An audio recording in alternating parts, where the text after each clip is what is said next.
Olá, amigos da TV Mais, canal 22, canal 41.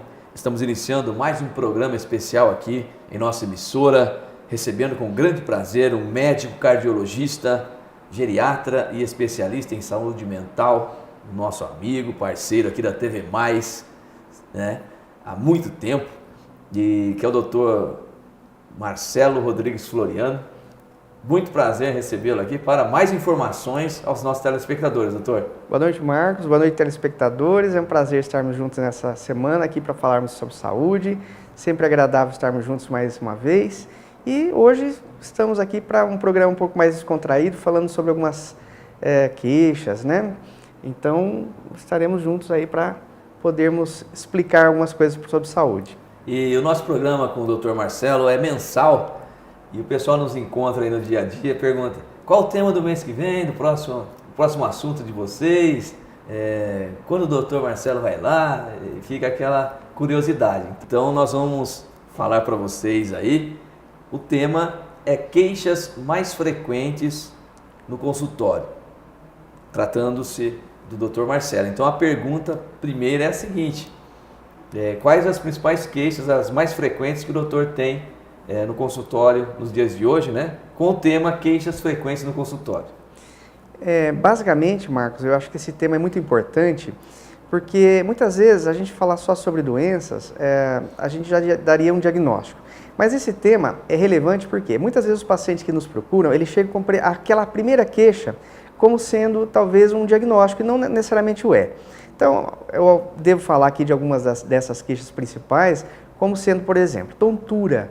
A queixa mas muito frequente mesmo no meu consultório, em que os pacientes já muitas vezes avaliados em alguns outros serviços de saúde, ou outros profissionais, ou até mesmo por uma procura de um autoatendimento, comprando medicamentos por conta própria, eles acabam tentando se livrar dessa queixa. Então a tontura, muitas das vezes, as pessoas às vezes atribuem somente por exemplo, labirintite e não necessariamente o é. É uma queixa muito frequente, atrelada, principalmente no meu consultório, aos distúrbios circulatórios, em que o paciente pode apresentar durante as doenças degenerativas. É o caso de pacientes que já têm algum grau de comprometimento cerebral e que produz essa tontura como sendo um sintoma bastante importante e já revelando a possibilidade dessa doença. Outras doenças que poderiam estar atreladas a isso é o caso da hipertensão arterial, né, que muitas vezes leva a um comprometimento do sistema nervoso central e que esse paciente muitas vezes não foi diagnosticado previamente. Então a tontura pode-se dizer que seria um sinal já mostrando a situação que está ocorrendo. O diabetes também, mellitus, pode ocorrer associação com distúrbios labirínticos, distúrbios circulatórios centrais. Outras causas também frequentes são causas neurológicas, que muitas vezes os pacientes nos trazem essa queixa de tontura, e na investigação, não muito incomum, a gente achar, por exemplo, distúrbios neurológicos associados. Então, de maneira que essa queixa nos revela muitas vezes diagnósticos importantes, diagnósticos até graves, e que nunca deve ser suscitado ali naquele primeiro momento, só ministrar uma medicação sem que a investigação seja feita. Eu vou falar sobre uma outra queixa frequente a nível de consultório, que seria as famosas batedeiras, ou seja, aquele paciente que tem aceleração no coração e refere que essa queixa está incomodando, quer seja no período que ele está em descanso ou mesmo até durante o seu serviço, quando essa situação ocorrendo leva ele a ter um desconforto. Na investigação dessa queixa, muitas vezes nós encontramos também problemas cardiovasculares, que é o caso das arritmias, e que delas você tem que se dizer que podem ser quadros leves, quadros que não têm uma importância tão grande, mas que pode evoluir para um caso grave. É o caso das arritmias ventriculares, que muitas vezes pode degenerar até mesmo o risco de morte súbita. Então, dessa maneira, são queixas que levam a uma procura médica, muitos pacientes chegam a procurar os pronto-socorros nessas situações e muitas vezes não dá tempo, nessa situação às vezes emergencial, de uma investigação mais profunda. Mas esse paciente a posterior nos procura. Então é uma queixa também bastante frequente, não é uma queixa somente dos adultos. Felizmente, hoje nós atendemos no nosso consultório também as crianças ou os adolescentes que são portadores dessa situação e que merecem uma investigação logo e uma solução para essa situação. Bom, de qualquer maneira, as arritmias, a gente vem tentando aqui no Brasil, por ser uma doença talvez a mais frequente do coração, fazer campanhas aí de rastreamento. Infelizmente a gente não tem esse momento ainda, mas é um objetivo nosso. Fazer campanhas para rastreamento a nível de saúde pública, como a gente faz para hipertensão, para diabetes, dessa situação. Eu vou falar aqui de uma outra queixa muito frequente, que são os distúrbios do sono. Muitas vezes os pacientes nos trazem a queixa de que não dormem bem. Eles não dormem bem de maneira a ter um prejuízo na sua qualidade de vida, no seu desempenho das suas atividades cotidianas, muitas vezes, porque essa situação de não dormir bem leva a um prejuízo cognitivo, leva a um prejuízo funcional e até laborativo, ou seja, nas condições de trabalho. Na investigação desses distúrbios do sono, a gente deve, obviamente, fazer um inquérito bastante minucioso, às vezes associado a exames subsidiários, porque muitas vezes esses pacientes nos trazem essa queixa e ela está atrelada a doenças clínicas, a doenças neurológicas e que na investigação merecem exatamente isso. Uma investigação, uma conclusão diagnóstica e a melhoria da qualidade de sono desse paciente. Devo ainda falar de algumas outras queixas que são frequentes, né?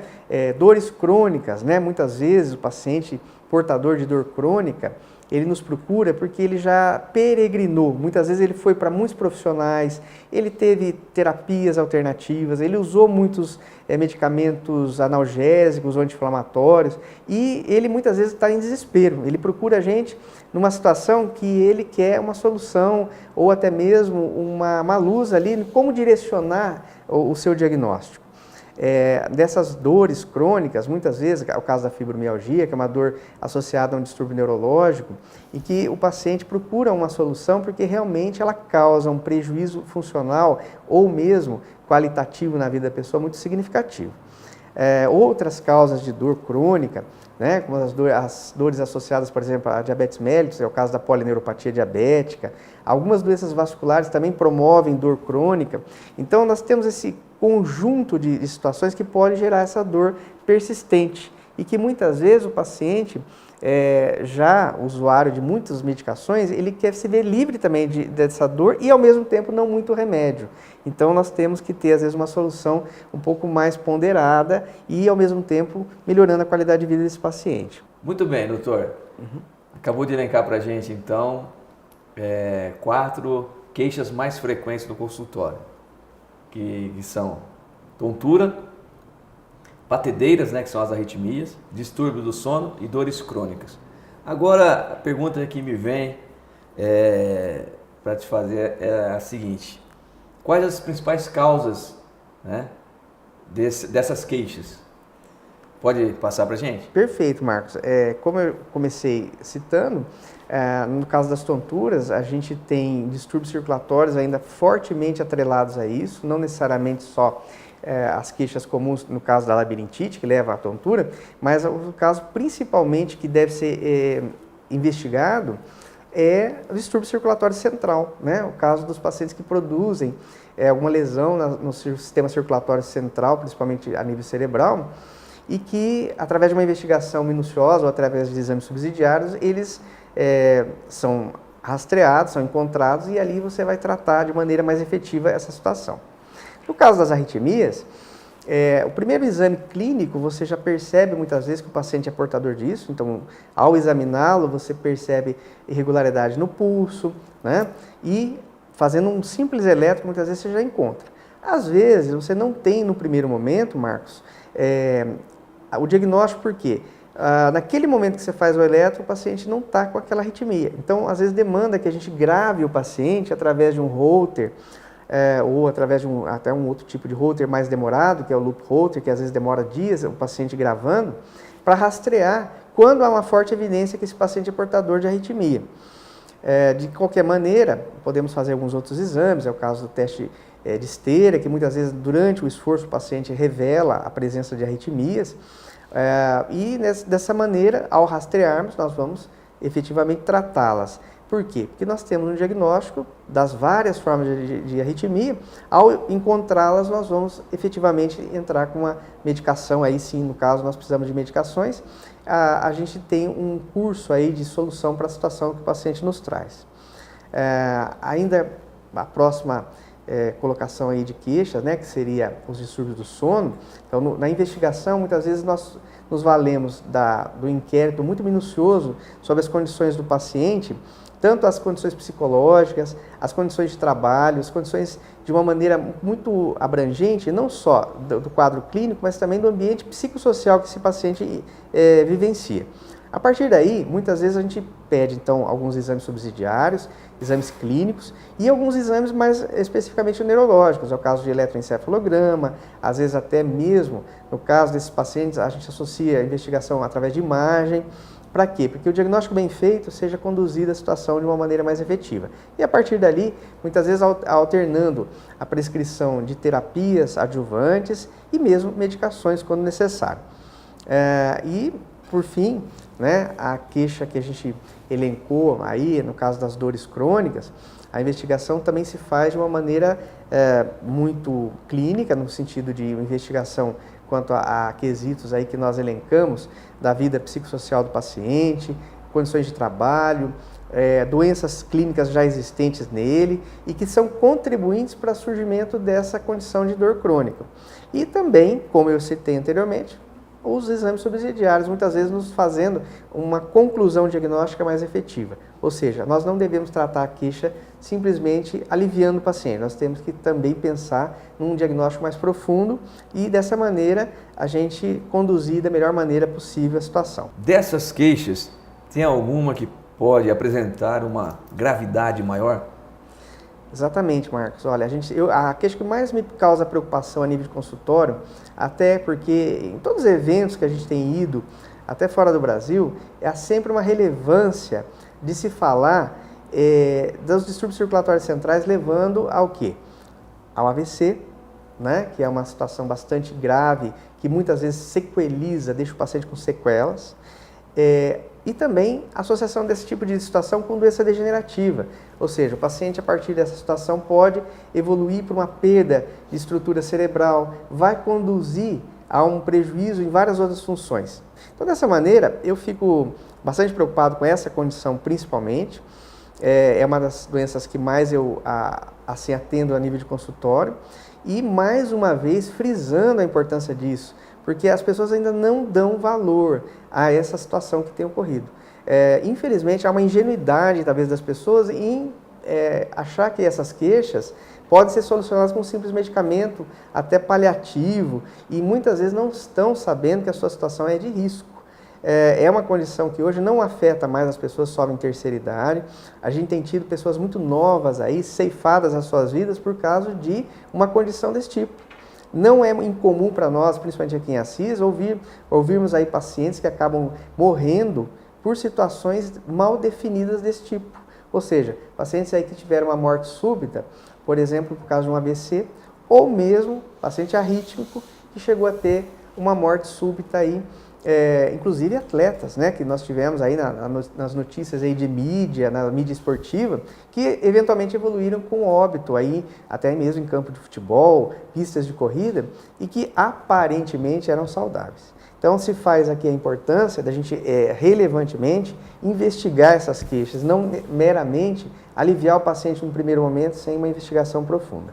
Na sequência aqui do programa, eu pergunto o seguinte: esses pacientes já vêm com essas queixas no consultório de um atendimento anterior com algum outro profissional, ou um próprio autoatendimento, automedicação, Dr. Google, enfim? Fala pra gente. Exatamente, Marcos. Muitas vezes esses pacientes já tiveram procura não só de atendimento médico, mas às vezes até em balcão de farmácia, esse autoatendimento que você falou, tentando se aliviar com sintomáticos, procura informações a nível da internet, que muitas vezes elas não são calcadas, às vezes, numa condição de definição para que aquele quadro que ele apresenta especificamente seja solucionado. Então, a gente realmente atende o paciente que não é primário, ele já vem manipulado muitas vezes por situações aí de atendimentos anteriores. E muitas vezes esses atendimentos não foram feitos uma investigação. É muito comum aqui no meu consultório, especialmente, eu atendo pacientes de muitas regiões, não somente aqui próximas a nós, mas também de fora, que acabam nos trazendo essa mesma situação. Então você vê que não é uma realidade só local, é uma realidade talvez nacional. As pessoas muitas vezes não têm uma investigação mais aprofundada. Quando eles chegam para nós, há uma satisfação deles no sentido de que a gente promova essa investigação e para que dê uma solução um pouco mais definitiva mesmo, né? E, obviamente, essa manipulação, muitas vezes anterior, vai postergando, levando a um prejuízo, às vezes, na qualidade de vida, porque a doença, muitas vezes, que existe ali, ela permite um grau maior de agressividade ou até mesmo já deixou alguma sequela. Infelizmente, muitos pacientes nossos hoje já ficaram com alguma sequela. Nós não temos mais aquele paciente assim simplesmente primário, ele já tem às vezes um quadro maior, né? Mas eu fico muito contente que com os recursos diagnósticos que nós temos hoje no mundo, a gente permite realmente um acesso maior ao paciente. Qual a importância de tudo isso que nós falamos na obtenção de uma melhor solução desses problemas aí? Basicamente, Marcos, eu fico muito preocupado hoje, porque assim, nós temos atendido pessoas com um grau de gravidade nas suas doenças muito grande. Pessoas, inclusive, que nós já conhecíamos previamente, às vezes, não eram pessoas frequentadoras de consultório, mas assim, conhecíamos da nossa sociedade, e que elas acabam vindo em segundo momento para nós, com doenças muito graves ou um comprometimento muito grande em que não foram avaliadas previamente. Então, hoje nós estamos numa possibilidade aí diagnóstica muito grande, nós estamos no século XXI com todos os recursos disponíveis, mas as pessoas não estão atentando ainda para uma prevenção efetiva, uma prevenção que não seja baseada somente de uma coisa meio ilusória, mas assim, a nossa medicina hoje é baseada em evidência, nós precisamos sempre investigar os pacientes de uma maneira muito precisa, porque nós poupamos sofrimentos, nós economizamos muitas vezes recursos e o paciente, basicamente, corre muito menos risco. Eu fico muito triste em alguns momentos em ver pessoas que vêm para nós no momento que já tem um comprometimento muito grave, quando poderia ter evitado isso. São pessoas muitas vezes instruídas, tem pessoas, todas elas, muitas vezes portadoras assim de até nível superior e que têm uma inocência com a própria saúde muito grande. São pessoas que muitas vezes vêm com perdas significativas, principalmente na parte de doença cerebral, pessoas que já vêm hoje perdendo capacidade cognitiva, ou seja, capacidade de coisas que elas adquiriram ao longo de uma vida inteira, conhecimento, capacidade aí dos seus cursos que fizeram, muitas delas já têm distúrbio de memória, distúrbio de concentração e outras funções superiores que acabam prejudicando o seu desempenho intelectual, o seu desempenho profissional.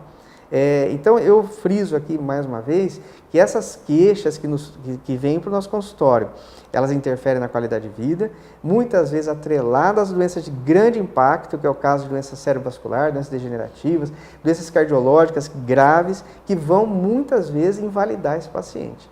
Então eu chamo mais uma atenção nessa conclusão aqui do nosso programa, que as pessoas se atentem a um aprofundamento maior da sua investigação de saúde e da queixa que apresenta. Vamos finalizando então o programa de hoje, agradecendo mais uma vez a sua presença, a sua bondade em estar aqui conosco, certo? E agradecer também ao pessoal de casa, audiência muito grande no programa aqui, a gente fica feliz com tudo isso. Siga em frente aqui na nossa grade de programação da TV Mais, canal 22, canal 41, que é feita com muito carinho para você, ok? Um forte abraço e até uma próxima oportunidade. Tchau, tchau.